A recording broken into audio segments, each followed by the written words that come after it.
देखिए हम ground zero पर यहाँ पर मौजूद हैं। यहाँ के जो हालात हैं और जिस तरह का ये टिपिकल ऑपरेशन है, इसमें अभी बहुत जल्दबाजी होगा ये कहना कि कितना समय इसमें लगेगा। लेकिन अभी फौरी तौर पर रेस्क्यू के लिए जो ऑपरेशन में जो प्लानिंग यहाँ पर की जा रही है, और जहाँ पर जो लूज गिरा है, आप ये देख रहे हैं टनल का मुंह, यहाँ से करीब 270 मीटर अंदर जाके ये कोलैप्स कर गई है टनल। 30 से 40 मीटर एरिया पूरी तरह से ध्वस्त है, जहाँ पर पूरा जो मलबा है वो पसरा पड़ा है। अभी शुरुआती दौर में यहाँ से बड़े बड़े लोडर के जरिए उस मलबे को वहाँ से हटाया जा रहा है और शॉर्ट किटिंग करके, यानी कि जो टनल की दीवारें हैं उन पे सीमेंट का छिड़काव करके उस धसाव को रोकने की कोशिश की जा रही है। हालांकि शुरुआती दौर में जो सूचना हमारे पास आई कि शॉर्ट किटिंग में भी प्रशासन को सफलता नहीं मिल पा रही है, क्योंकि बड़े पैमाने पर फिर से मलबा नीचे गिर रहा है। दूसरा जो प्लान है कि इसमें ह्यूम पाइप डालकर, किसी तरह से मलबे के बीच से ह्यूम पाइप को डालकर मजदूरों तक जो दूसरी साइड पर फंसे हुए हैं उन तक पहुंचाया जाए और ह्यूम पाइप के जरिए उनको बाहर निकालने की कोशिश की जाए। ये सेकेंडरी प्लान है।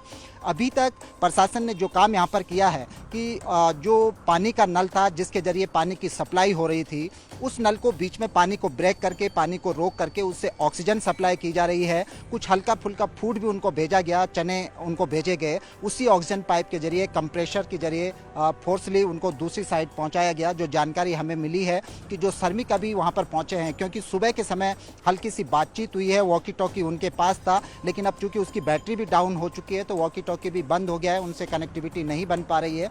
लेकिन उन तक खाने का कुछ सामान पहुंचा है। जो 40 के 40 लोग टनल के दूसरी छोर पर फंसे हुए हैं, सुबह तक जो अपडेट, जो जानकारी थी, जो संपर्क हुआ, 40 के 40 लोग अभी सुरक्षित हैं।